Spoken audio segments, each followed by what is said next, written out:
नमस्कार भी सभी को। सभी बच्चे जय माँ सरस्वती का नाम ले ली।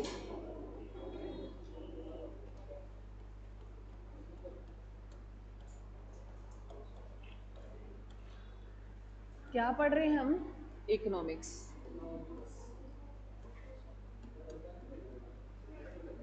इकोनॉमिक्स में हमारा जो टॉपिक रहेगा मेरे बच्चों, कल जो हमने शुरू किया था टॉपिक है, कौन सा किया था? पंचवर्षीय योजना, आर्थिक नियोजन। आर्थिक नियोजन।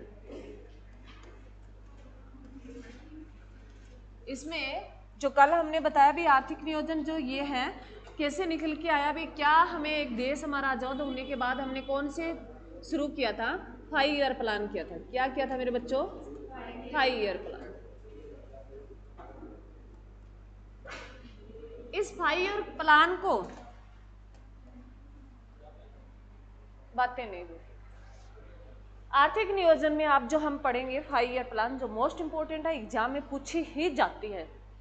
100% यहाँ से क्वेश्चन आता है एग्जाम, चाहे आप HSC का ले लो, UPSC तक ले लो, पंचवर्षीय योजना से क्वेश्चन आता ही आता है। वो कैसे पूछे? पंचवर्षीय योजना में कई बार इनका वे पूछ लेता है किस किस वर्ष में पंचवर्षीय योजना आई थी। कई बार पूछ लेता है भी इसमें लक्ष्य दर क्या रही थी और हमारी जो वृद्धि दर क्या रही थी। तो हमने आर्थिक नियोजन जो कल शुरू किया था, भी आर्थिक नियोजन क्या था?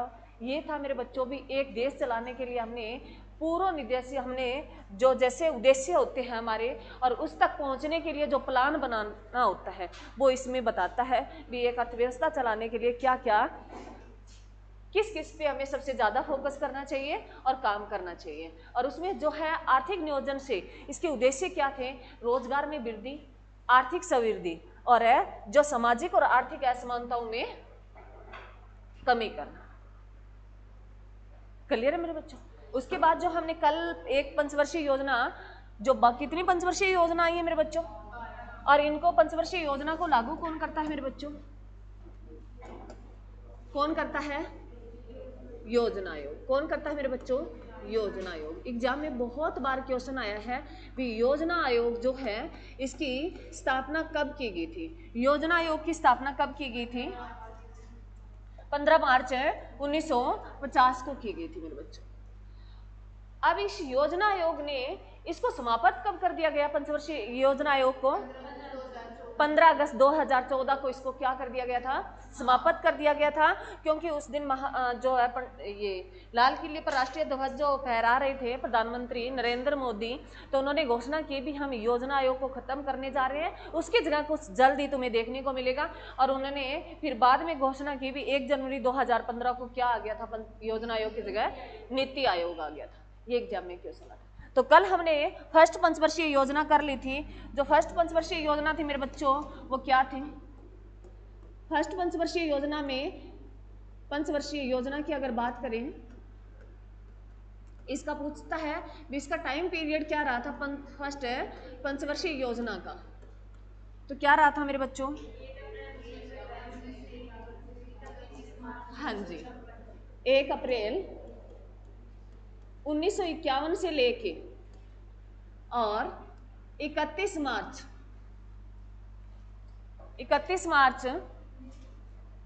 1956 तक, 56 तक इसका टाइम पीरियड रहा। तो एग्जाम में पूछता है फर्स्ट पंचवर्षीय योजना जो कब लागू हुई थी? ये 51 से 56 तक रही थी। और ये पंचवर्षीय योजना है, एक योजना जो उसका कितने साल डिसाइड किए हैं? 5 साल तक रहती है। कितने साल है? 5 साल। और फर्स्ट जो पंचवर्षीय योजना थी इसमें सबसे ज्यादा जो फोकस किया गया था वो किस पे किया गया था मेरे बच्चों? किस पे किया गया था? कृषि पे किया गया था। किस पे किया गया? कृषि पे किया गया। और इस कृषि को बढ़ावा देने के लिए जो है इसी पंचवर्षीय योजना में 3 बांध निर्माण हुए। कौन कौन से? भाखड़ा बांध, दामोदर बांध और हीराकुंड बांध।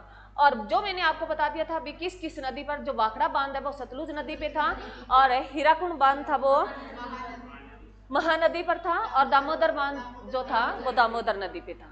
क्लियर मेरे बच्चों? इसकी लक्ष्य दर जो रखी थी वो 2.6 रखी थी और इसकी प्राप्ति हमने जो की थी 3.6 की थी। क्लियर है? तो ये सक्सेसफुल रही थी। क्लियर मेरे बच्चों। इसके बाद सेकंड पंचवर्षीय योजना, कल ये तो लिख ही लिया था सभी ने। चलो सेकंड पंचवर्षीय योजना। सेकंड पंचवर्षीय योजना मेरे बच्चों, इसका टाइम पीरियड रहा जो 56 से शुरू हुई मेरे बच्चों, ये 1 अप्रैल 56 से शुरू होती है और कब तक चलती है मेरे बच्चों, 5 साल के, ये 61 तक चलेगी। 56 से 61 तक चलेगी सेकंड पंचवर्षीय योजना, जो 1 अप्रैल से शुरू हुई 1956 में और 31 मार्च 1961 तक चलेगी। क्लियर है? अरे क्लियर है? सेकंड पंचवर्षीय योजना में इसका उद्देश्य था, इसका उद्देश्य जो था मेरे बच्चों क्या था, सबसे ज्यादा जो फोकस किया गया किस पर मेरे बच्चों, उद्योगों पर। सबसे ज्यादा जो फोकस किया गया था वो किस पे किया गया था, उद्योगों पर किया गया था। और इसकी लक्ष्य दर क्या निर्धारित की गई थी मेरे बच्चों, इसकी जो लक्ष्य दर निर्धारित की गई थी वो 4.5 की गई, सही है भी 4.5 की गई थी। और जो लक्ष्य दर जो हमें प्राप्ति हुई वो कितने की हुई थी मेरे बच्चों, वो 4.1 की हुई थी। जो प्राप्ति जो दर हमें प्राप्त हुई वो कितनी हुई थी मेरे बच्चों, 4.3 हुई थी क्या। चलो बस तुम्हें इतना ध्यान रखना, यहां तुमसे दर नहीं पूछेगा, ये दरें नहीं पूछता। जो इकोनॉमिक्स अगर मान लो सब्जेक्ट पीजीटी वगैरह करते हैं तो उनमें थोड़ा वगैरह ये दरें वगैरह पूछ लेता है, परंतु तुमसे ये पूछेगा भी ये योजना सफल रही थी या नहीं रही थी।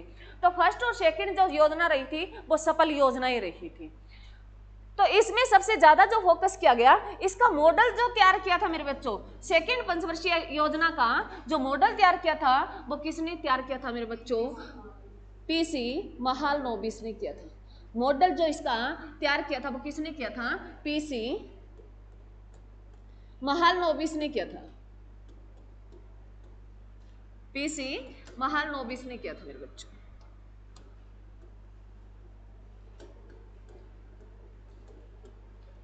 ये वही पीसी महालनोबिस है जिनको पंचवर्ष योजना आयोग का अध्यक्ष बनाया गया था।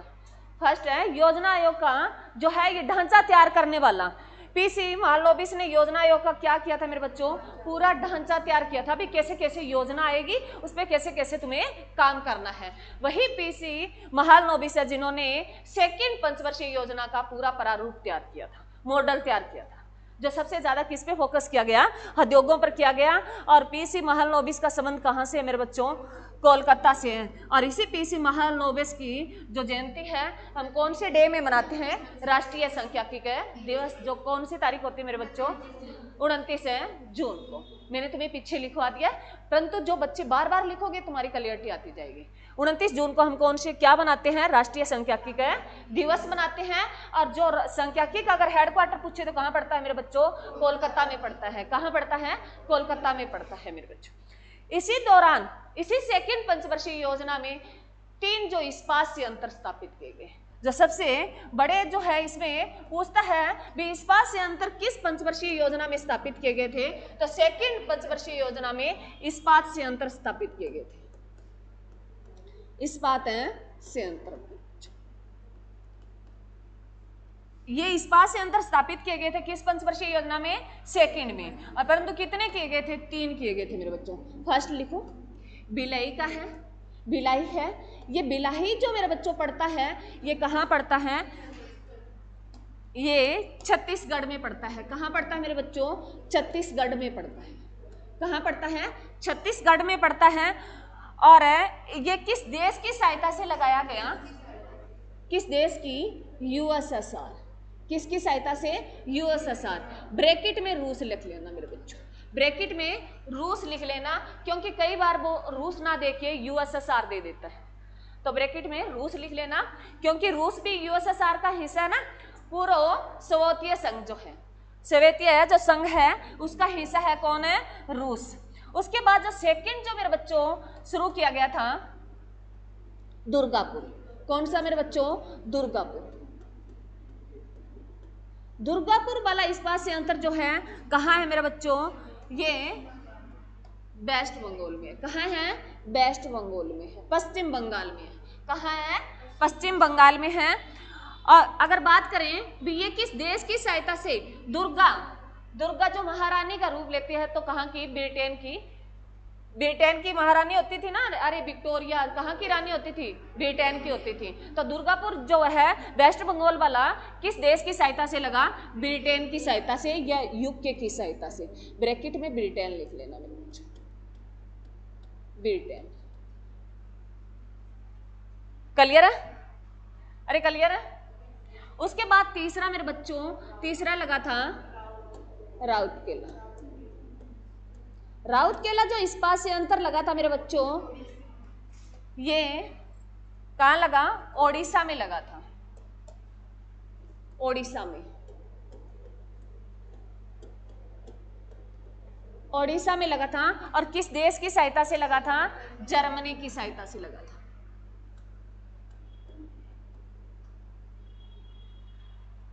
मोस्ट इंपॉर्टेंट है, बहुत बार एग्जाम में पूछा गया है, चाहे एनटीपीसी का हो, चाहे वो एसएससी का हो, चाहे वो एचएससी का हो, कोई भी एग्जाम हो, यहां से क्वेश्चन पूछता ही पूछता है। ये इस्पात संयंत्र हजारों बार क्वेश्चन पूछे गए हैं। इनके क्या आते हैं मेरे बच्चों? तुम्हें एक साइड जो है ये कहाँ इस्पात संयंत्र स्थापित किए गए, एक साइड दे देगा भी किस किस राज्य में स्थापित किए गए, वो दे देगा, मिलान करो। या पूछ लेगा इनमें से कौन सा नहीं है, गलत कौन सा है, अलग राज्य देगा। या उसका पूछ लेगा, एक साइड तुम्हें ये इस्पात संयंत्र दे देगा और एक साइड जो देशों के नाम दे देगा और पूछ लेगा भी किस देश की सहायता से यहाँ इस्पात संयंत्र लगाए गए थे।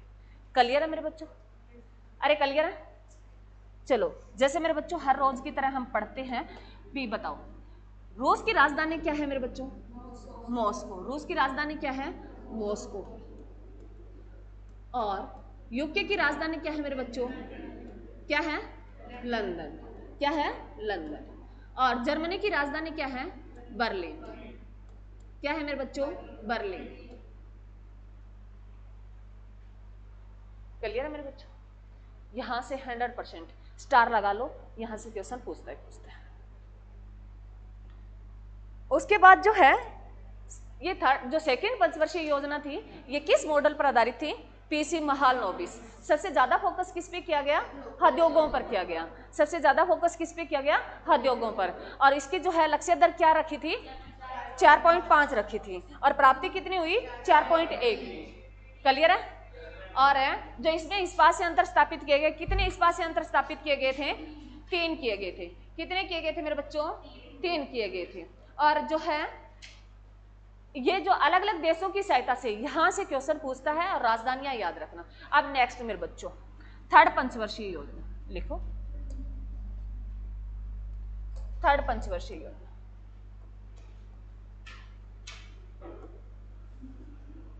थर्ड है पंचवर्षीय योजना।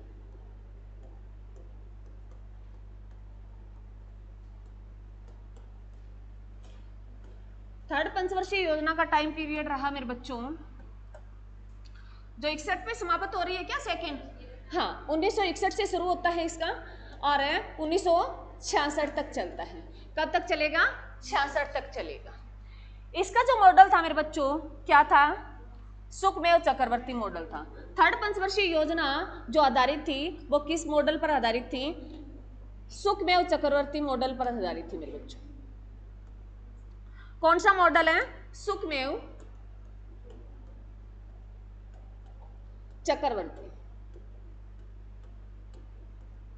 सुखमेव चक्रवर्ती मॉडल पर आधारित थी। परंतु हमेशा 2 ही योजनाओं के पूछे जाते हैं मेरे बच्चों, फर्स्ट और सेकंड का ही पूछा जाता है, थर्ड का नहीं पूछा जाता।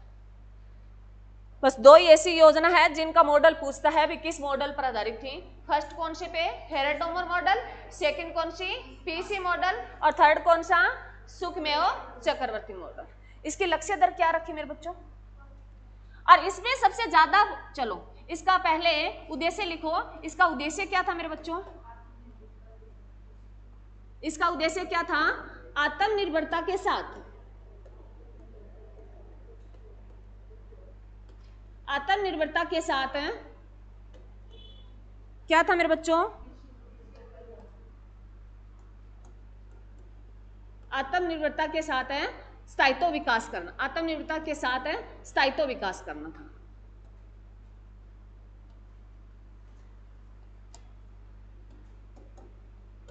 स्थायित्व विकास करना, एक ही बात है मेरे बच्चों, कृषि और जो है उद्योगों दोनों पर फोकस किया गया। वहां पहले में अगर पूछे कृषि पर, सेकंड में पूछे उद्योगों पर, और थर्ड में पूछे दोनों पर सबसे ज्यादा फोकस किया गया। भी सबसे ज्यादा जो आत्मनिर्भर पर दबाव डाला, भी अपने देश को आत्मनिर्भर बनाया जाए। आत्मनिर्भर क्या होता है? जो ऑलमोस्टली बाहर से हम चीजें बनाते हैं, बाहर से मंगवाते हैं, वो चीजें हम खुद बनाना सीख जाएं। जैसे हम घर कहते हैं ना, बाहर से कोई चीज ऑर्डर करें, तो आत्मनिर्भर बनना होता है वो सीखना, हमारे देश में डेवलप करना वो चीजें धीरे धीरे। मतलब आत्मनिर्भर बनना होता है अपने पैरों पर खड़ा होना। क्लियर है? अरे क्लियर है? तो इसकी लक्ष्य दर क्या थी मेरे बच्चों? इसकी लक्ष्य दर जो थी वो क्या थी मेरे बच्चों? 5.6 थी, 5.6 थी। और जो इसकी लक्ष्य दर जो प्राप्ति की वो मेरे बच्चों 2.8 की थी, इसकी आधी की थी। प्राप्ति दर जो रही थी वो कितनी रही थी मेरे बच्चों? वो इसकी आधी रह गई थी, 2.8 रह गई थी। 56 का आधा 28 ही होता होगा, ऐसे याद कर लेना। इसकी आधी रह गई थी। जो लक्ष्य दर हमने रखी वो कितनी रखी थी? 5.6 रखी, और जो प्राप्ति की थी वो कितने की थी? 2.8 की थी। क्लियर है? क्लियर है? इसका रीजन क्या रहा? ये सबसे असफल योजना मानी जाती है। अगर पूछे विफाई और प्लान में सबसे असफल योजना कौन सी रही थी मेरे बच्चों? थर्ड योजना रही थी। अगर तुमसे पूछे सबसे असफल योजना कौन सी रही थी, तो कौन सी रही थी मेरे बच्चों? थर्ड योजना रही थी। कौन सी रही? थर्ड योजना रही थी। ये एग्जाम में क्वेश्चन बहुत बार आया है। सबसे पंचवर्षीय योजना में सबसे असफल योजना कौन सी रही थी? थर्ड पंचवर्षीय योजना रही थी। क्लियर है? क्यों रहे? इसके रीजन है मेरे बच्चों। इसके 3 कारण थे। कारण लिखो पहले, क्यों ये असफल रही थी, असफलता के कारण लिखो। इसके कारण, असफल होने के कारण 3 थे। एक था मेरे बच्चों भारत चीन युद्ध। पहला जो था वो क्या था? भारत चीन युद्ध। भारत चीन युद्ध कब हुआ मेरे बच्चों? ये 1962 में हुआ था। कब हुआ था? 1962 में हुआ था। उसके बाद सेकेंड रीजन था मेरे बच्चों भारत पाक युद्ध था। सेकेंड रीजन क्या था? भारत पाक युद्ध। पाकिस्तान के साथ युद्ध हुआ। वो कब हुआ मेरे बच्चों? 1965 में हुआ। कब हुआ? 1965 में हुआ था। तीसरा रीजन था मेरे बच्चों वो अकाल पड़ जाना। तीसरा रीजन क्या था? अकाल पड़ जाना मेरे बच्चों, सूखा पड़ जाना।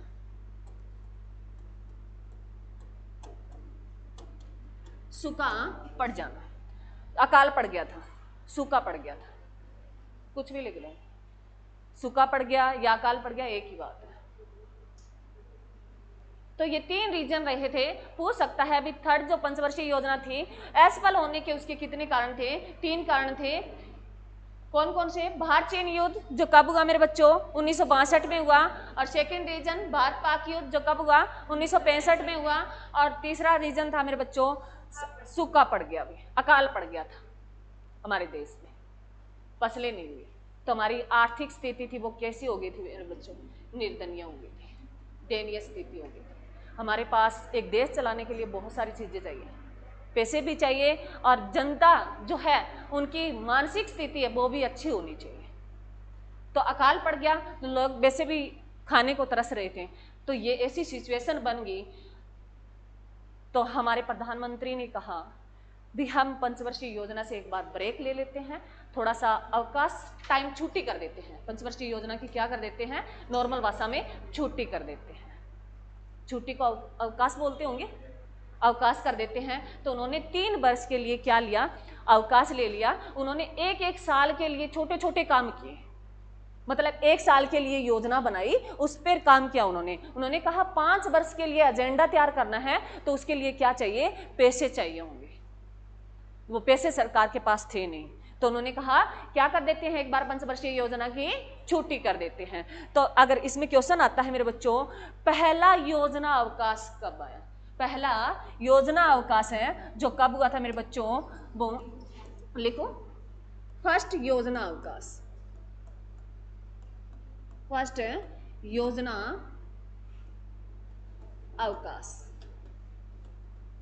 जो कब था मेरे बच्चों, 66 से लेके 69 तक रहा था। कब रहा मेरे बच्चों, ये 1966 से लेके 69 तक रहा था, 3 वर्ष तक रहा था। पहला योजना अवकाश बहुत बार एग्जाम में आता है भी, पंचवर्षीय योजना में फर्स्ट योजना अवकाश है जो कब लगा मेरे बच्चों, ये 66 में लगा और कब तक रहा, 69 तक रहा। कब तक रहा, 69 तक रहा मेरे बच्चों। क्लियर है भाई, अरे क्लियर है।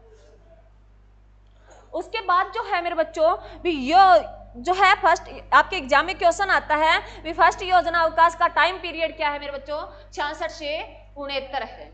क्या है, 66 से 69 है। परंतु हमारे यहाँ इन्हीं वर्ष के दौरान हमारे देश में कुछ क्रांति हुई थी। क्या हुई थी, क्रांति हुई थी। एक तो मेरे बच्चों क्रांति, हम हरित क्रांति पढ़ते हैं। क्या हुई थी, हरित क्रांति। किससे रिलेटिव थी हरित क्रांति, हरित क्रांति जो खाद्य उत्पादन से थी मेरे बच्चों, किससे संबंधित थी, खाद्य उत्पादन से थी। और ये खाद्य उत्पादन अगर पूछे तुमसे भी किसमें सबसे ज्यादा जो है वृद्धि देखने को मिली थी खाद्य उत्पादन में, तो गेहूं और चावल में। बातें नहीं भी, अरे क्या डिस्कस हो रही है यहाँ, चाय पीने थोड़ी बैठे हैं जो डिस्कस कर रहे हैं, पढ़ रहे हैं। चलो, हरित क्रांति मेरे बच्चों किससे संबंधित थी, खाद्य उत्पादन से थी। और ये जो है किस किस में देखने को मिली मेरे बच्चों, गेहूं और चावल में मिली। पहला ऑप्शन अगर चुनना है भी, हरित क्रांति किस में देखने को मिली थी, गेहूं में मिली थी। गेहूं ऑप्शन में नहीं है, फिर चावल पे जाना है मेरे बच्चों। क्लियर है यहाँ तक। तो हरित क्रांति जो भारत में देने वाला व्यक्ति कौन था, हरित क्रांति शब्द जो भारत में किसने दिया मेरे बच्चों, वेरी गुड। भारत में हरित क्रांति के जनक किसे माना जाता है, लिख लो, पूरी लाइन लिख लो। भारत में हरित क्रांति के जनक किसे माना जाता है मेरे बच्चों, एमएस स्वामीनाथन।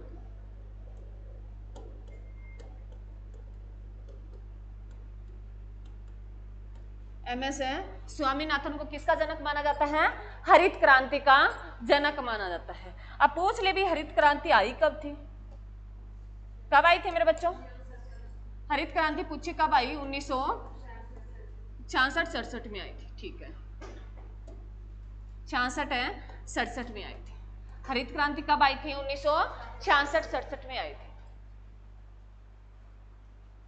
और हरित क्रांति का भारत में जनक किसे माना जाता है, एमएस स्वामीनाथन को माना जाता है।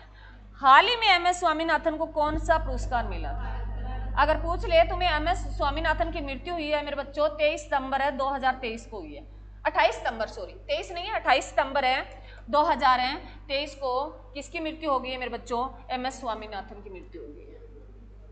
28 सितंबर है,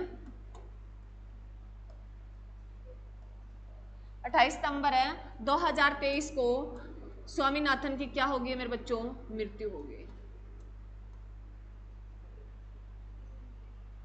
और इसको जो भारत रत्न मिला है, भारत का जो सर्वोच्च पुरस्कार होता है मेरे बच्चों, क्या होता है, भारत रत्न होता है।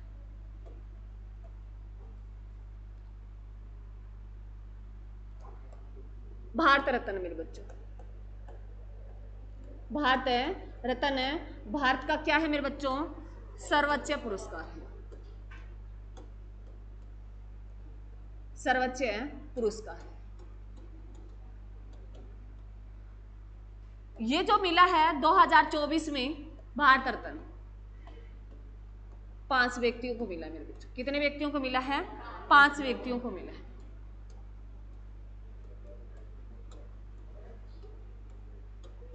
पांच व्यक्तियों को 2024 में भारत रत्न दिया गया था।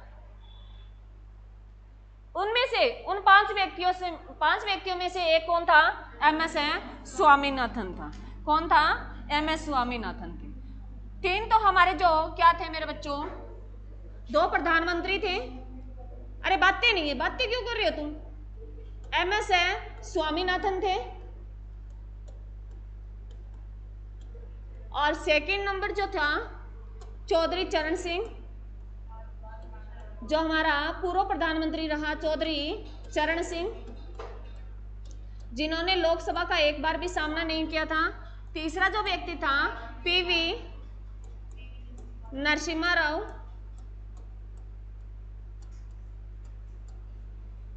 और चौथा व्यक्ति जो था मेरे बच्चों लाल कृष्ण आडवाणी थे। लाल कृष्ण आडवाणी थे। और फोर्थ जो व्यक्ति था, फिफ्थ जो था कर्पूरी ठाकरे, ये बिहार का पूर्व CM था। कर्पूरी ठाकरे क्या था? बिहार का पूर्व CM था।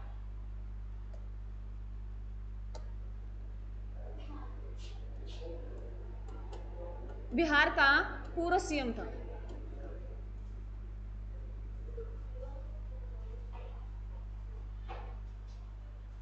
क्या था ये? बिहार का पूर्व CM था।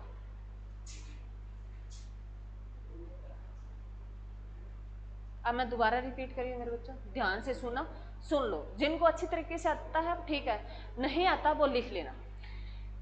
2024 में 5 व्यक्तियों को क्या दिया गया?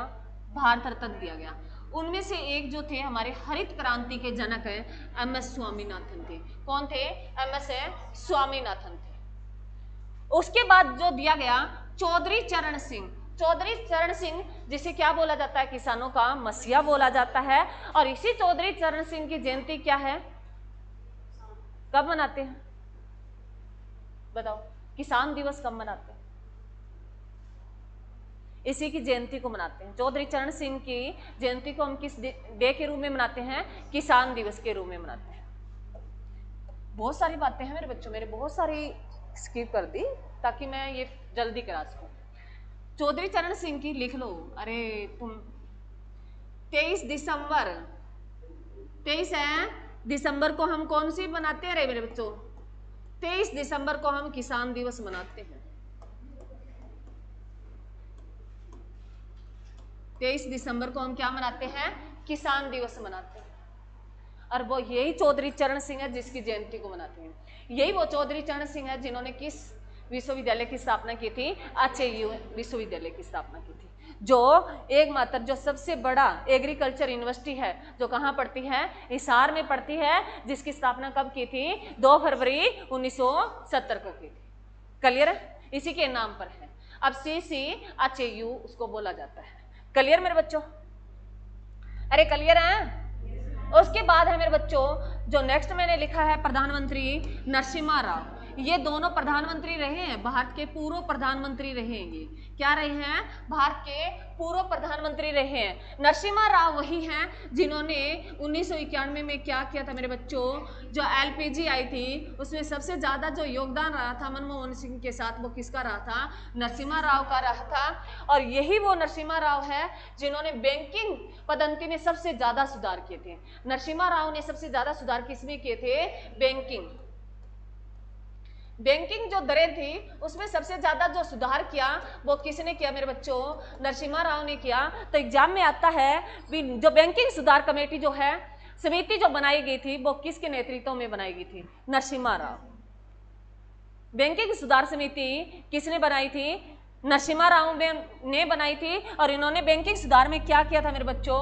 इन्होंने जो हम पढ़ते हैं RR और RRR, बैंकिंग सुधार में जो RR पढ़ते हैं हम, रेपो रेट पढ़ते हैं और रिवर्स रेपो रेट पढ़ते हैं। ये RR और RRR का जो कंसेप्ट दिया था वो किसने दिया था? नरसिम्हा राव ने दिया था। ये हम आगे समझेंगे जब बैंक करेंगे।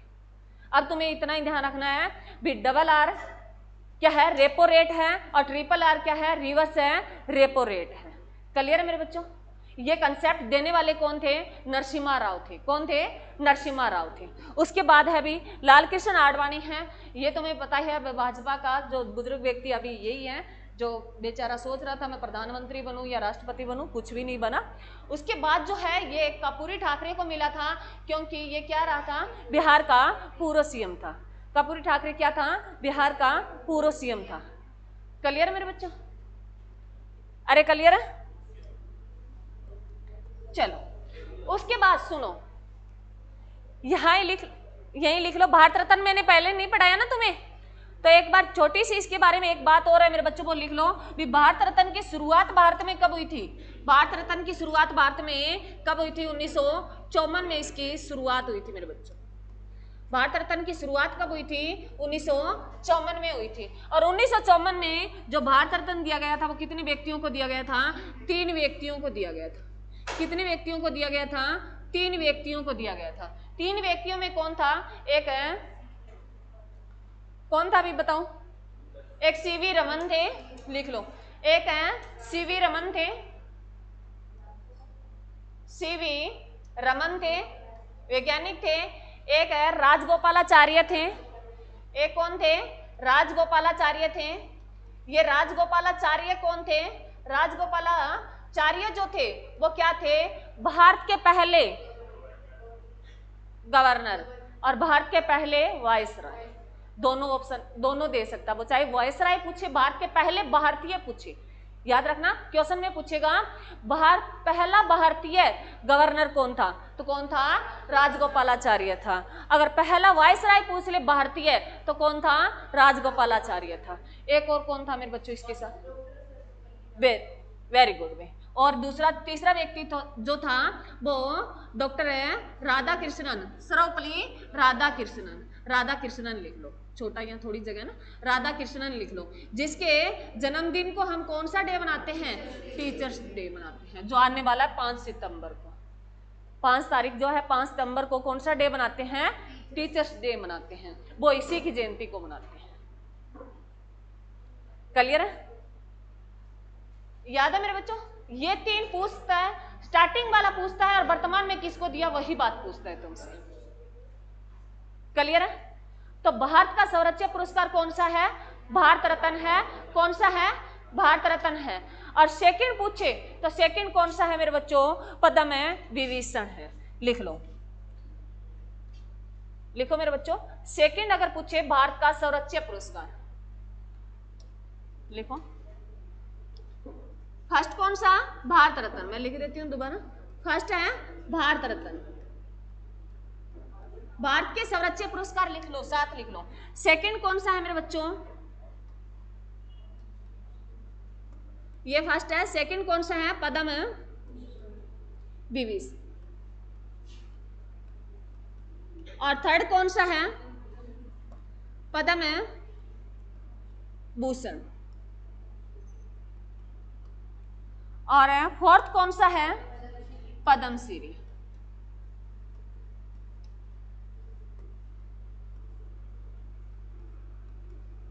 ये एग्जाम में बहुत बार आता है किन किन को क्या क्या मिला, भारत का पहला कौन सा है, सेकंड कौन सा है, कई बार इनकी सीक्वेंस आ जाती है भी सही है या गलत है। तो पहला कौन सा है मेरे बच्चों?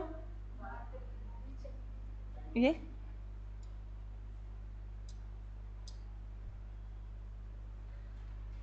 पहला कौन सा?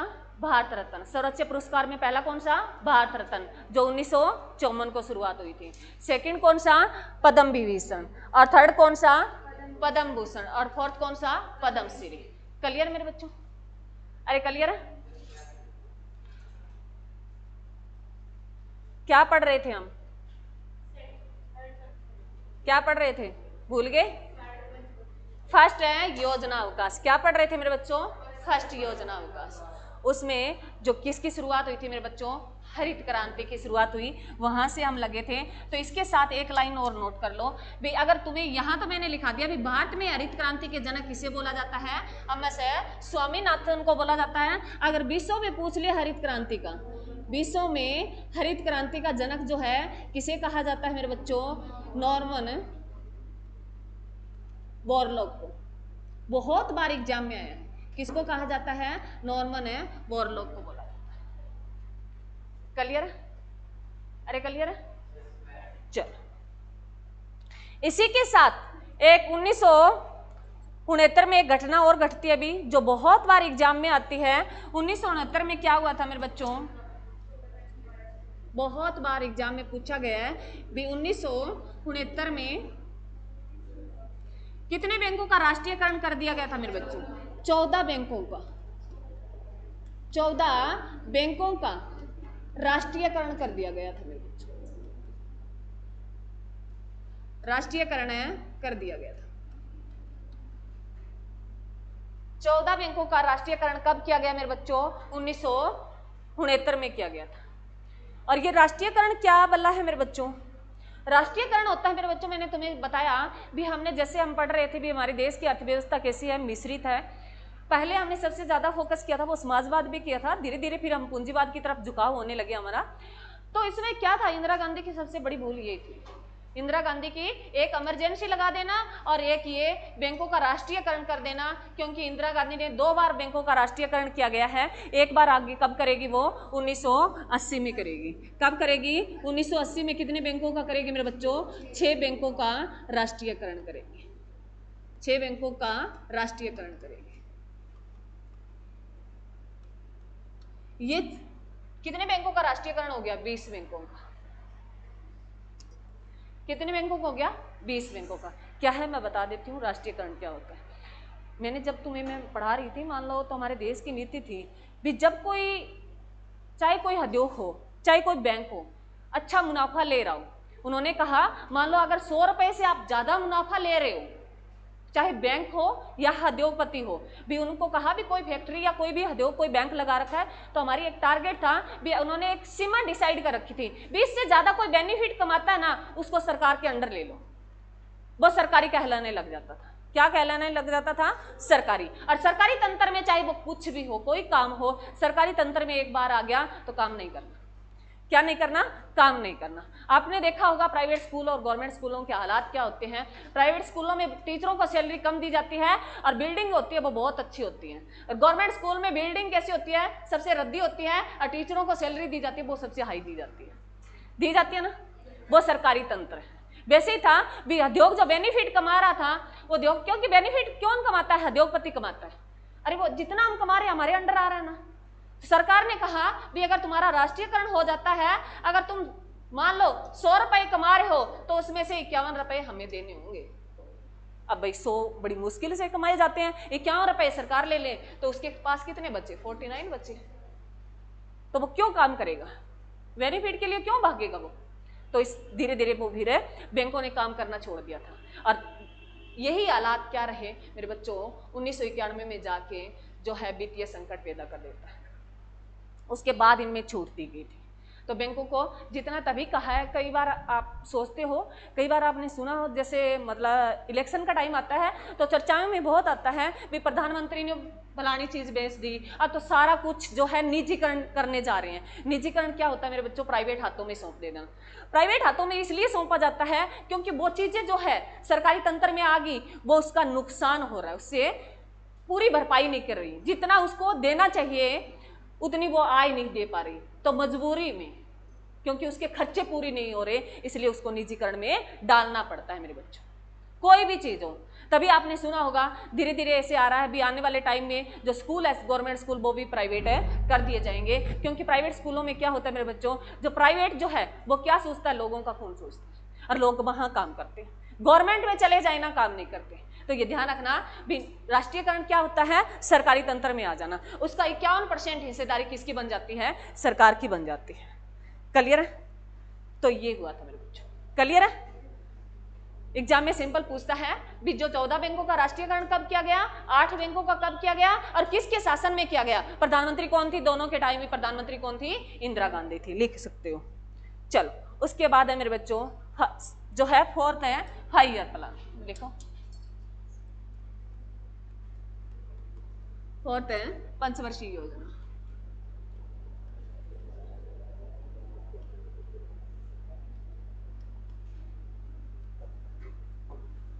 फोर्थ है पंचवर्षीय योजना में। ये 1969 से लेके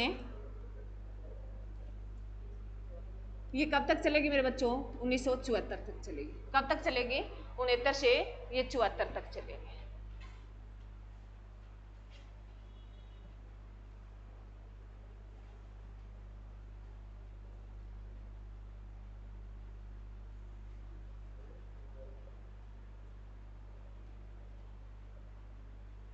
क्लियर है भाई?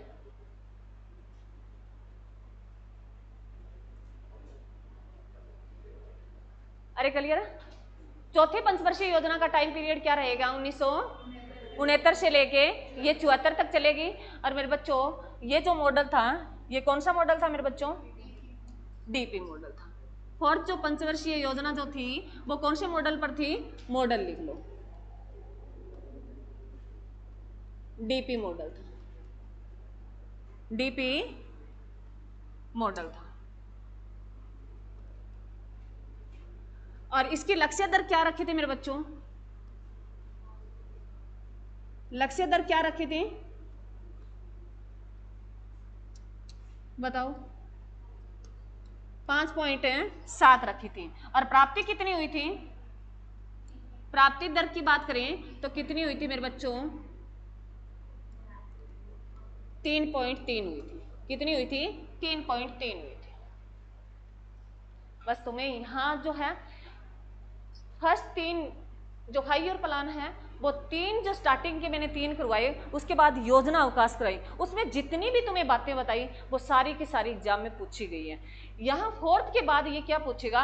बस सिर्फ चौथी पंचवर्षीय योजना, इसमें फायदा या हुआ या नुकसान हुआ, ये मान लो किस सन में आई, इतना पूछेगा। परंतु 3 स्टार्टिंग वाली योजना है जिसमें जितनी भी बातें बताई योजना अवकाश तक मैंने हर एक पॉइंट लिखा है, वो कहीं ना कहीं किसी ना किसी एग्जाम में पूछे गए क्वेश्चन है। क्लियर है? यहां तक तुम्हें इसमें ज्यादा इतना कुछ नहीं करना। यहां तुम आगे अब जो है सन वगैरह याद रखने हैं भी किस सन में कौन सी योजना आई थी। तो इसमें सबसे ज्यादा उद्देश्य क्या रहा था? फोर्थ है पंचवर्षीय योजना का उद्देश्य क्या रहा था मेरे बच्चों? इसका उद्देश्य जो रहा था स्थिरता के साथ है आर्थिक विकास। मेरे बच्चों क्या रहा था? स्थिरता के साथ है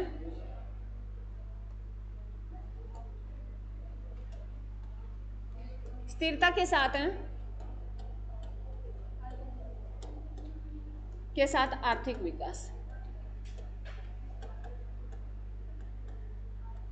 स्थिरता के साथ आर्थिक विकास या आत्मनिर्भर बनना, कोई बात नहीं, ये वही सेम बात है।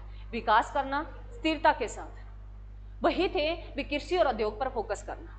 बस सिर्फ तुम्हें फर्स्ट और सेकंड का ही पूछेगा भी फर्स्ट पर जो ये योजना थी उसमें सबसे ज्यादा फोकस किस पे किया गया? कृषि पर किया गया था। और सेकंड में किस में किया गया था?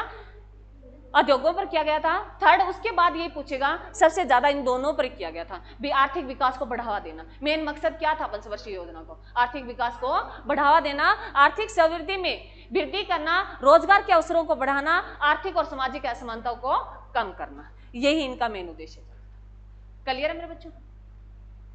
ये योजनाएं ये कब आई मेरे बच्चों? 69 से 74 तक। 69 से 74 तक बीच में क्या होता है मेरे बच्चों? श्वेत क्रांति आ जाती है बीच में। जो है कब आती है श्वेत क्रांति? 1970 में क्या आती है मेरे बच्चों? श्वेत क्रांति आती है। श्वेत क्रांति किससे संबंधित है मेरे बच्चों? दुग्ध उत्पादन से।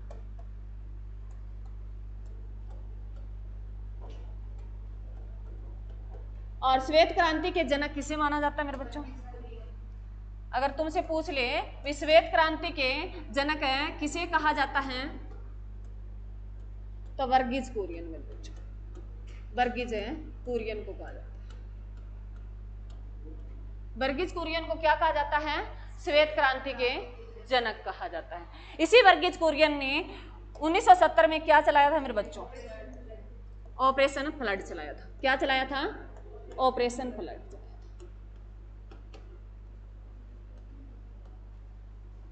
पूछता है भी ऑपरेशन फ्लड का जो संबंध है वो किस क्रांति से है मेरे बच्चों? किस क्रांति से है? श्वेत क्रांति से।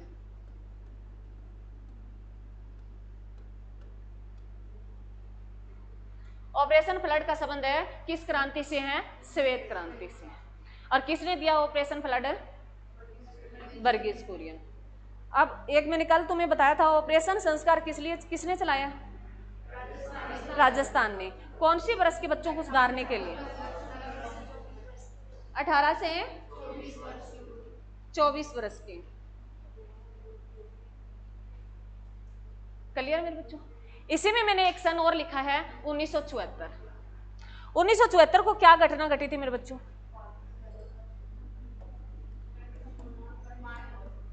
उन्नीस में क्या हुआ था? फर्स्ट है परमाणु परीक्षण। फर्स्ट है परमाणु परीक्षण हुआ था।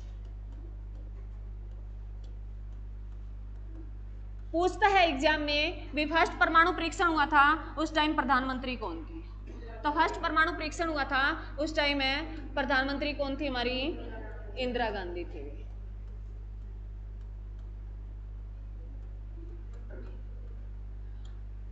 और ये फर्स्ट है परमाणु परीक्षण हुआ था, कहाँ हुआ था मेरे बच्चों? राजस्थान के पोखरण में हुआ था। राजस्थान के पोखरण में हुआ था। और किसके नेतृत्व में किया गया था? वैज्ञानिक कौन था? डॉक्टर है, अगर नेतृत्व पूछे, डॉक्टर हैं एपीजे अब्दुल कलाम।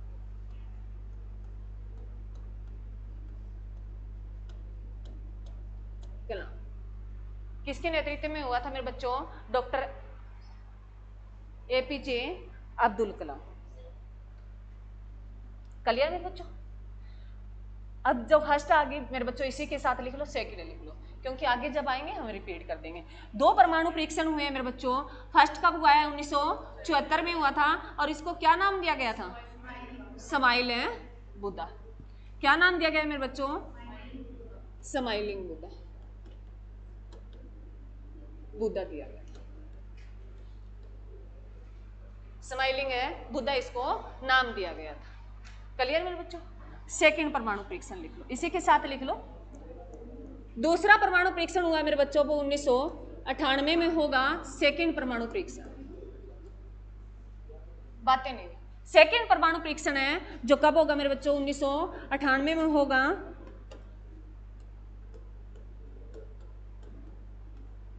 और ये भी कहाँ हुआ था मेरे बच्चों? ये भी राजस्थान के पोखरण में हुआ था। कहाँ हुआ था? राजस्थान के पोखरण में हुआ था। जब हमने फर्स्ट परमाणु परीक्षण किया था ना, तब अमेरिका ने हमारे पर क्या लगा दी थी? रोक लगा दी थी। अमेरिका ने कहा भी आप भारत परमाणु परीक्षण नहीं करेगा। भारत परमाणु परीक्षण नहीं करेगा। उस रोक लगाने के बावजूद भी एपीजे अब्दुल कलाम 1998 में किसके पास जाते हैं? उस टाइम हमारे प्रधानमंत्री थे 98 में, कौन थे मेरे बच्चों? अटल बिहारी वाजपेयी थे। 98 में हमारे जो प्रधानमंत्री थे कौन थे मेरे बच्चों? अटल बिहारी वाजपेयी थे। इन्हीं के पास जाते हैं। कौन जाते हैं मेरे बच्चों? एपीजे अब्दुल कलाम जाते हैं। सेकंड भी किसके नेतृत्व में हुआ था? डॉक्टर हैं एपीजे अब्दुल कलाम।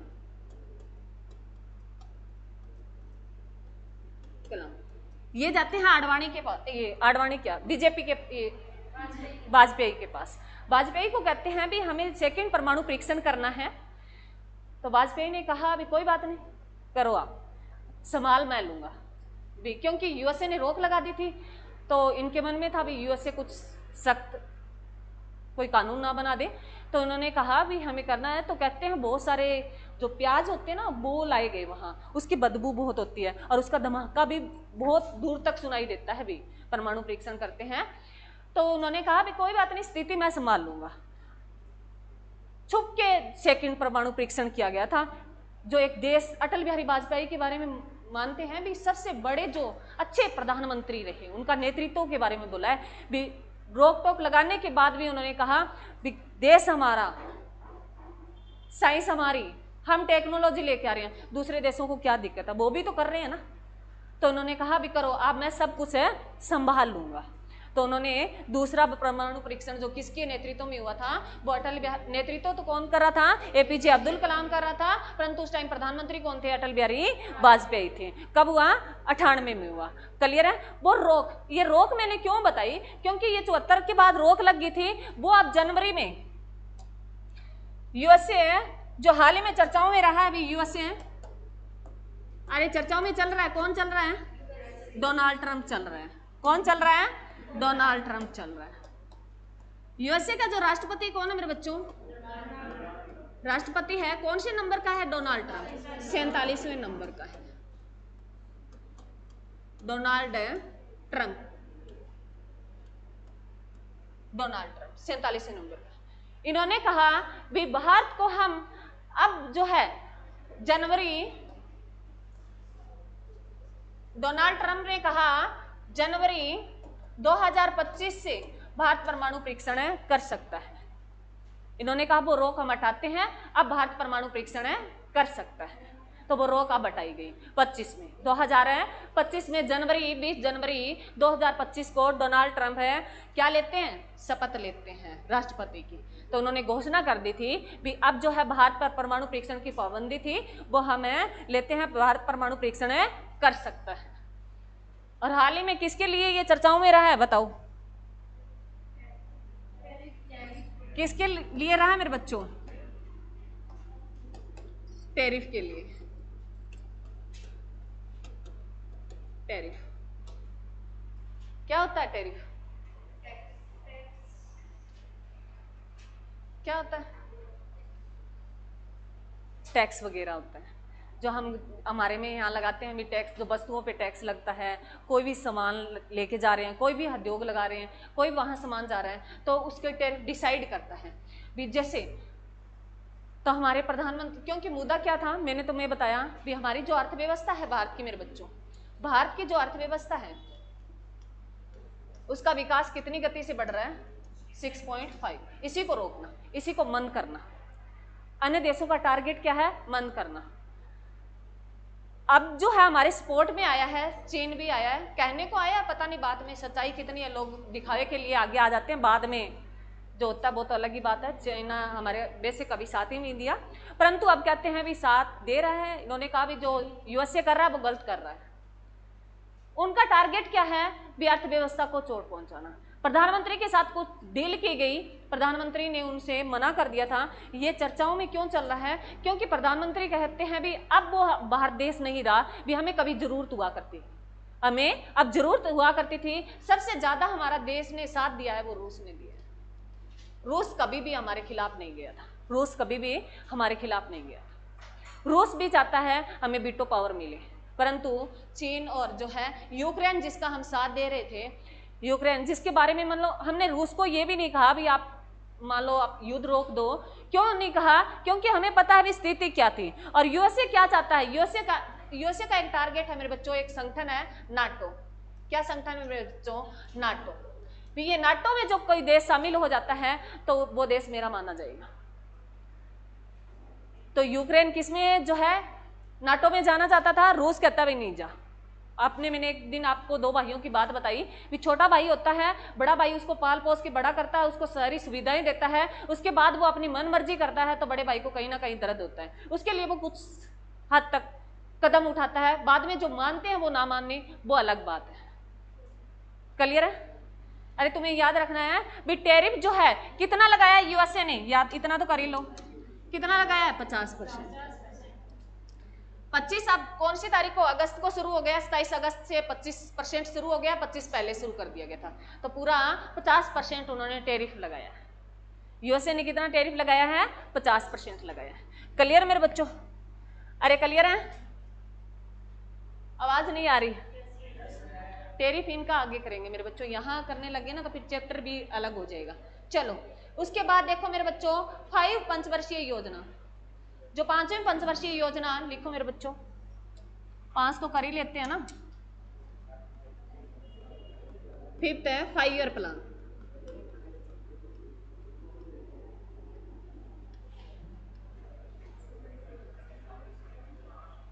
फिफ्थ है 5 ईयर प्लान, जो कब होता है मेरे बच्चों, 74 पे समाप्त हो रहा है क्या वो, याद रखना भी, पीछे वाला याद रखा करो। 1974 पे समाप्त हो रहा है, तो 1 अप्रैल 1974 से जो 5वीं पंचवर्षीय योजना शुरू हो जाएगी और ये कब तक चलेगी मेरे बच्चों, 79 तक चलेगी। परंतु ध्यान रखना, ध्यान से सुनना भी, अब जो बातें करा रही हूँ, परंतु ये चलेगी कितना मेरे बच्चों, 1978 तक चलेगी। कितनी चलेगी, 78 तक चलेगी। मैंने कहा भाई पंचवर्षीय योजना का टाइम पीरियड क्या होता है मेरे बच्चों, 5 साल का होता है। कितना होता है, 5 साल का होता है। चलनी तो चाहिए ये 79 तक ना, अरे 74 में 5 प्लस करेंगे तो 79 ही आएगा ना, परंतु ये चली कब तक, 78 तक चली। उसका रीजन था, वो कहानी सुन लो पहले। इसका रीजन था मेरे बच्चों जो है 78 में यहाँ जो प्रधानमंत्री थी कौन थी, प्रधानमंत्री भी 74 में कौन थी, इंदिरा गांधी थी। प्रधानमंत्री कौन थी, इंदिरा गांधी थी मेरे बच्चों। क्या, चलो चलो, अरे मैं बता दूं, कोई बात नहीं, बता दूं। सुनो मेरे बच्चों, एक लाइन रह गई थी, कोई बात नहीं, वो बाद में कर लेंगे। सुनो, 5वीं जो पंचवर्षीय योजना थी वो कब है मेरे बच्चों, 74 से 79 तक चलनी चाहिए। ये इंदिरा गांधी ने डिसाइड कर दिया था। प्रधानमंत्री कौन थी 74 में, इंदिरा गांधी थी। उन्होंने एजेंडा तैयार कर दिया, सिग्नेचर कर दिए भी ये योजना 69 तक चलेगी, 79 तक चलेगी, 69 तक नहीं, 79 तक है चलेगी। परंतु बीच में क्या होता है मेरे बच्चों, सरकार बदल जाती है। कब, 1978 में।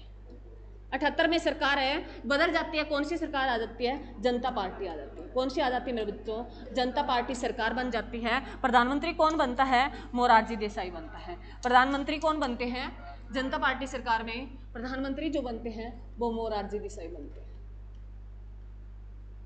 मोरारजी देसाई बनते हैं। यह वही मोरारजी देसाई है जिसका रिकॉर्ड रहा है भी अभी तक सबसे अधिक बार बजट पेश करने वाले कौन थे, मोरारजी देसाई थे। इन्होंने आते ही क्या कहा, 78 में आते ही इन्होंने इंदिरा गांधी वाली जो 5 ईयर प्लान था उसको बीच में रोक दिया और उसको समाप्त कर दिया भी 78 के बाद अब नहीं है, हम हमारा छठा 5 ईयर प्लान लेके आ रहे हैं। तो उन्होंने अपना, मोरारजी देसाई ने छठी पंचवर्षीय योजना का एजेंडा हाथों हाथ बनवाया और उन्होंने लागू कर दिया। तो लिखना नहीं है, पहले सुन लो उसके बाद लिखना मेरे बच्चों। छठी पंचवर्षीय योजना का एजेंडा तैयार करके उन्होंने जो दिया मेरे बच्चों, 1978 से 83 तक दे दिया था। 1983, एक मिनट, 1983 तक, ये 5 साल का उन्होंने अपना एक छठी पंचवर्षीय योजना का जो ड्राफ्ट तैयार करवाया और उसको लागू कर दिया भी हम अपनी तरीके से अब देश को जो विकास करेंगे। तो उसके बाद क्या होता है मेरे बच्चों, 1980 में मोरारजी देसाई की सरकार गिर जाती है। 1980 में क्या होता है मेरे बच्चों, मोरारजी देसाई की क्या गिर जाती है, सरकार गिर जाती है। दोबारा इलेक्शन होते हैं और इंदिरा गांधी 1980 में दोबारा प्रधानमंत्री बन के आती है। कौन आती है, इंदिरा गांधी आती है, इंदिरा गांधी आती है 1980 में। इंदिरा गांधी ने आते ही कहा, इन्होंने मेरी जो है पंचवर्षीय योजना को बीच में रोक दिया, मैं इनकी योजना को बीच में रोक देती हूँ। तो इस योजना को समाप्त कर दिया उन्होंने, बीच में ही कर दिया। अब मेरे बच्चों कौन से 2 वर्ष जो है खराब हो गए थे, वो कौन से हो गए थे खराब मेरे बच्चों, 1978 से 80 के 2 वर्ष जो हैं ऐसे ही चले गए। तो योजना क्या रही, योजना आती रही और जाती रही। तो योजना कैसे गोल गोल घूमती रही, योजना कैसे करती रही, गोल गोल घूमती रही। तो इसी वर्ष को जो है हमें 78 और 19 है जो 80 तक रहा, इसको हम क्या बोलते हैं, रोलिंग प्लान बोलते हैं। क्या बोलते हैं इन 2 वर्ष को मेरे बच्चों, 2 वर्ष को क्या कहते हैं, रोलिंग प्लान कहते हैं। रोलिंग है प्लान कहा जाता है। तो पूछता है भी रोलिंग प्लान जो है टाइम पीरियड कब से लेके कब तक रहा था, ये 1978 से 80 तक रहा था। क्यों रहा, रीजन आपको पता चल गया है, सरकारें बदलती रही, इसी वजह से ये 2 साल है घूमते रही। तो जो है इसीलिए ये लिख लिया, चलो उस कोई बात नहीं, ये बाद में लिख लेना, पहले समझ लो। अब देखो मेरे बच्चों, तो जो 5वीं पंचवर्षीय योजना का टाइम पीरियड है जो रहा था मेरे बच्चों, वो क्या रहा था, वो 1974 से 78 तक रहा था। ऐसी पंचवर्षीय योजना जो 4 साल तक चली थी, कौन सी थी मेरे बच्चों, 5वीं थी। तो ये एग्जाम में क्वेश्चन पूछता है भी ऐसी 5 ईयर प्लान जो कौन सा था, कौन सी पंचवर्षीय योजना थी, योजना थी जिसका टाइम पीरियड है कितना रहा था मेरे बच्चों, 4 वर्ष का रहा था। तो एग्जाम में क्वेश्चन आता है, मैंने कहा भी तुमसे ये पूछता है भी कौन सी योजना असफल रही, तो कौन सी रही थी, 3rd रही थी, और कौन सी पंचवर्षीय योजना रही थी जिनका 4 वर्ष तक टाइम पीरियड है रहा था, वो कौन सी थी, 5वीं थी। ये बातें ध्यान रखनी है इसको। क्लियर मेरे बच्चों, क्यों रही वो मैंने रीजन तुम्हें बता दिया। क्लियर है, अरे क्लियर है या नहीं है, दोबारा रिपीट कराने की जरूरत नहीं है ना।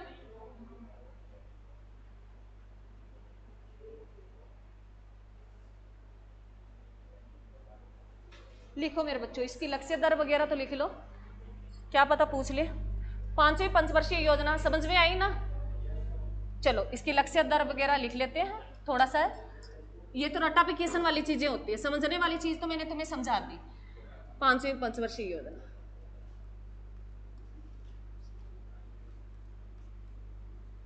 योजना जो लक्ष्य दर क्या थे मेरे बच्चों इसकी, लक्ष्य दर जो थी 4.4 थी। कितनी प्राप्ति हुई हमें, प्राप्ति दर हुई थी मेरे बच्चों 4.8, 8 तक कर लो बस, एक ही डिजिट बहुत है, 4.8 की हुई थी, 4.8 की हुई थी।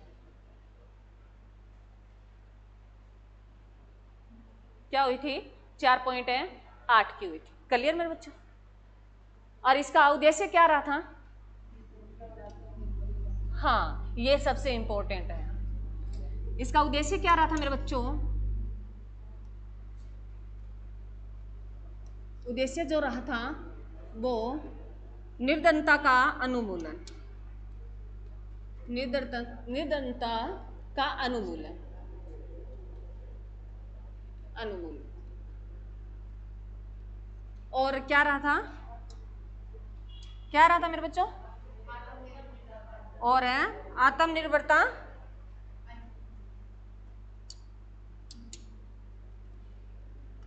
और आत्मनिर्भरता का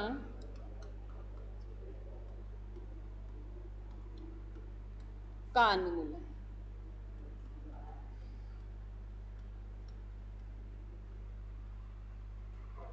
ये इसका उद्देश्य रखा। इसमें एक क्वेश्चन और आता है मेरे बच्चों, बाहर छोड़ो, बाहर छोड़ो नहीं, गरीबी हटाओ का नारा भी पूछता है, भी गरीबी हटाओ का नारा किस पंचवर्षीय योजना में दिया गया था, तो कौन सी थी मेरे बच्चों, 5वीं थी। ये एग्जाम में क्वेश्चन आता है, गरीबी, गरीबी हटाओ का नारा, नारा कौन सी पंचवर्षीय योजना में दिया गया था, तो 5वीं पंचवर्षीय योजना थी। और देने वाली कौन थी, इंदिरा गांधी थी, प्रधानमंत्री, पूर्व प्रधानमंत्री इंदिरा गांधी थी। क्लियर मेरे बच्चों, अरे क्लियर है, कौन थी, पूर्व प्रधानमंत्री इंदिरा गांधी थी।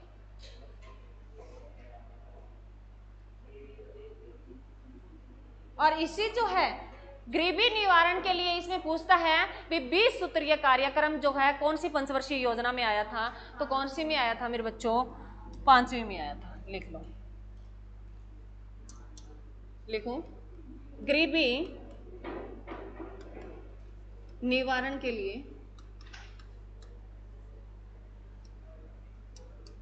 20 सूत्रीय जो कार्यक्रम आया था, अलग अलग योजनाएं मेरे बच्चों, अलग अलग योजनाओं पर काम किया गया, 20 योजनाएं जो थी।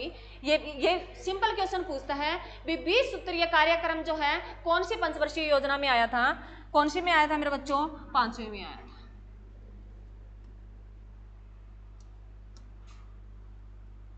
5वीं में आया था।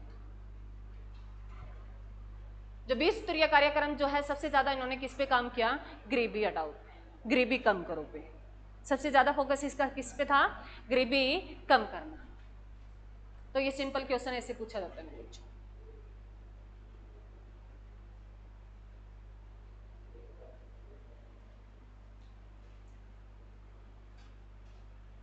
इसी के बीच मेरे बच्चों एक इमरजेंसी लगी थी, कब लगी थी बताओ, 1975 में लगी थी या 77 में लगी थी? 75 से 77 तक है। इमरजेंसी लगाई थी वो इसी पंचवर्षीय योजना के दौरान लगी थी। इमरजेंसी कब लगी थी मेरे बच्चों? जिसको क्या बोलते हैं? राष्ट्रीय आपातकाल। क्या लगा था मेरे बच्चों? राष्ट्रीय आपातकाल लगा था। राष्ट्रीय आपातकाल लगा तो और भी था, परंतु ये मोस्ट इंपोर्टेंट है क्योंकि इसको क्या बोला गया? इंदिरा गांधी ने क्या कर दिया? संविधान की हत्या कर दी। ये बोला जाता है ना, ये राष्ट्रीय आपातकाल है जो 1975 से 77 तक रहा था। 75 से 77 तक, जो 1975 से, जो कौन सी तारीख को लगा था? 25 जून से। 25 जून को हम कौन सा डे बनाते हैं?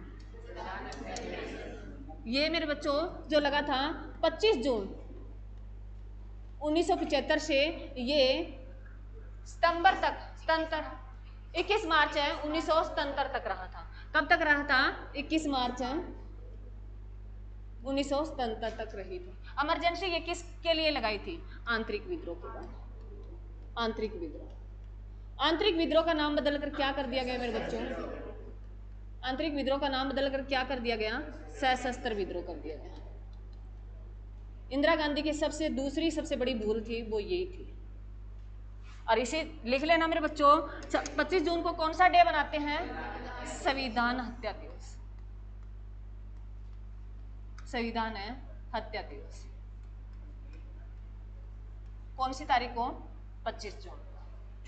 क्लियर मेरे बच्चों?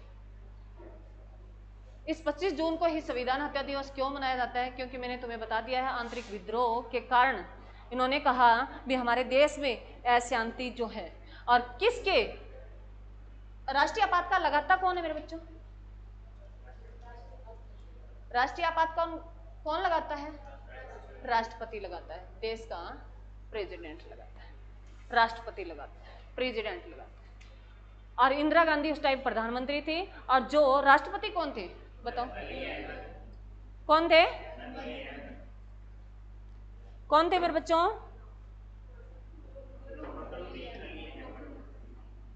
फखरुद्दीन मोहम्मद थे। कौन थे? फखरुद्दीन। अगर राष्ट्रपति की बात करें मेरे बच्चों, राष्ट्रपति लिख लो, पूछता है राष्ट्रपति फखरुद्दीन मोहम्मद थे। मोहम्मद थे, फखरुद्दीन मोहम्मद थे। फखरुद्दीन मोहम्मद ये सेकंड नंबर के मुस्लिम राष्ट्रपति थे। सेकंड नंबर के क्या थे? मुस्लिम राष्ट्रपति थे। और सेकंड नंबर के ही ये क्या थे? पद पर रहते जिनकी क्या हो गई थी? मृत्यु हो गई थी। 2 मुस्लिम आए। पहला मुस्लिम राष्ट्रपति कौन आया? जाकिर हुसैन। पहला अगर पूछे भी भारत का पहला राष्ट्रपति बनने वाला मुस्लिम जाकिर हुसैन था। सेकंड कौन था? फखरुद्दीन मोहम्मद था। और सेकंड ये पूछ ले भी, सेकंड जो है जिस राष्ट्रपति के पद पर रहते हुए मृत्यु हो गई थी वो यही था। भी कौन था? फखरुद्दीन मोहम्मद। सेकंड प्रेसिडेंट है जिनकी कार्यकाल के दौरान मृत्यु हो जाती है। कार्यकाल के दौरान क्या हो जाती है? कार्यकाल के दौरान क्या हो जाती है मेरे बच्चों? मृत्यु हो जाती है। ये लिख लेना बेटा, तो याद रखना, 2 मुस्लिम राष्ट्रपति आए, दोनों के ही कार्यकाल के दौरान क्या हो गई थी? मृत्यु हो गई थी। परंतु यहाँ याद रखने वाली बात है मेरे बच्चों भी, जो है राष्ट्रीय आपातकाल है जो ये 75 से 77 तक लगा था, उसमें लगाया किसने था? राष्ट्रपति कौन था उस टाइम? फखरुद्दीन मोहम्मद था। और प्रधानमंत्री कौन थी? इंदिरा गांधी थी। ये इंदिरा गांधी की सबसे बड़ी भूल बताई गई। क्लियर है? और इसका जो है सशस्त्र विद्रोह कौन से संविधान संशोधन के तहत इसका नाम बदला गया है मेरे बच्चों? अब कब लगा? सुनो, तुम्हें ये कैसे निकालना है। 2 संविधान संशोधन अब पढ़ते हैं, 42वां संविधान संशोधन और 44वां, जो मोस्ट इंपोर्टेंट होते हैं। अब तुम्हें कंफ्यूजिंग होती है मेरे बच्चों, 42वां था या 44वां था? तो 42वां कब होता है मेरे बच्चों? 76 में होता है। और 44वां कब होता है? 78 में होता है। जब 42वां लगा था उस टाइम तो ये चल ही रहा था ना, बाद में इसके ऊपर ऑब्जेक्शन लगे थे, बाद में बहस हुई थी जो लोकसभा में, बाद में इसको बदला गया। तो ये कौन से 44वें संविधान संशोधन के तहत है इसको बदला। जो 44वां संविधान संशोधन कब होता है मेरे बच्चों? 1978 को होता है। तो ये ध्यान रखना, इसका नाम बदलकर क्या कर दिया गया था, सशस्त्र विद्रोह कर दिया गया था। क्लियर अभी? Thank you.